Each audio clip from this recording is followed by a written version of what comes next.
He had a shot at doing something no man in tennis history has ever done. 9 Masters 1000 titles, 1 single season, a perfect sweep.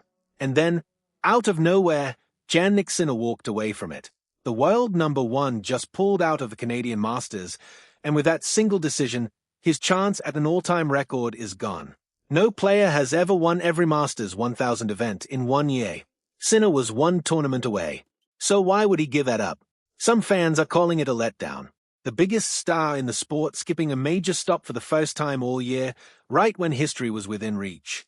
Social media lit up almost immediately, with plenty of people asking why a healthy world number 1, sitting on the best season of his career, would voluntarily walk away from a record that might never come around again. But according to former US Open finalist Greg Rusedski, this wasn't a mistake at all. It was the smartest move Sinner could have made. And to understand why, you have to go back to what happened in Paris. Back in the spring, Sinner looked untouchable. He played all 5 Masters 1000 events between March and May, sweeping every single one, including the brutal clay swing through Monte Carlo, Madrid, and Rome. 2 straight weeks of finals tennis in Madrid and Rome alone. He was carrying the weight of a perfect record on his shoulders, and he kept delivering. 6 Masters titles in a row before he even set foot on the clay at Roland Garros. But that grind caught up with him. At the French Open, chasing the one trophy that's eluded his career, the Career Grand Slam, Sinner ran into Juan Manuel Cerundolo in the second round. And for a while, it looked routine.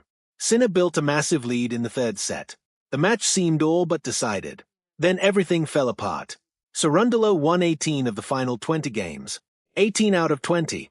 Sinner didn't just lose a match, he watched a commanding advantage evaporate in real time in front of the whole tennis world, at the tournament that mattered most to him.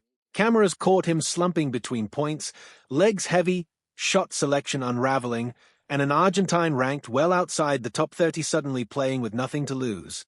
It was arguably the most shocking defeat of his career, and by his own team's account, exhaustion played a role.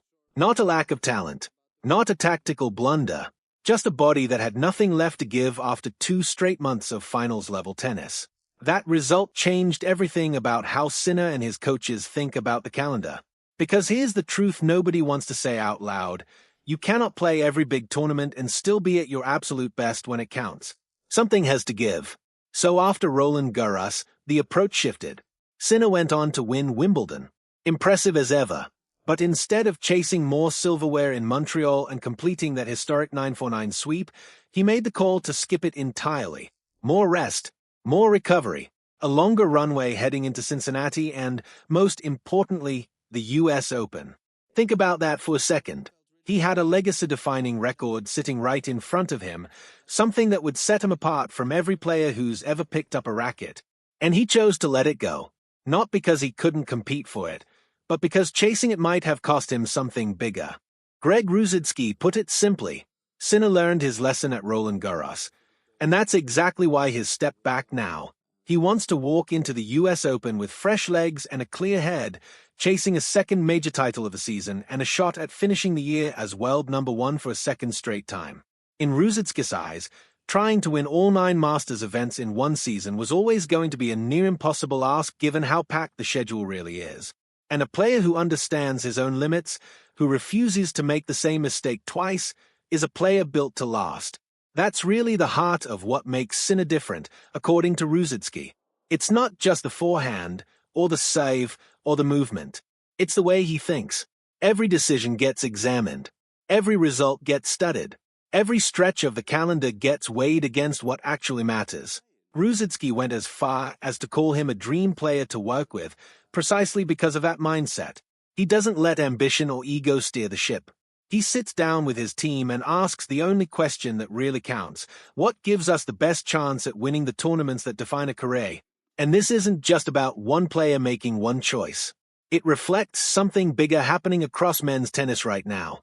The top names on tour are increasingly willing to sacrifice smaller events, even prestigious ones, to protect their bodies for the 4 tournaments that actually shape how history remembers them. Fans have watched this pattern grow for a couple of years now.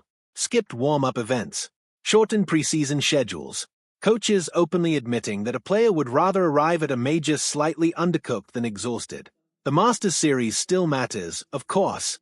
Ranking points, prize money, the pride of lifting one of those trophies, none of that disappears. But majors are the currency that counts. Slams are what get remembered decades later, not a title in Montreal. For Sinner, this summer has become a story about restraint as much as dominance.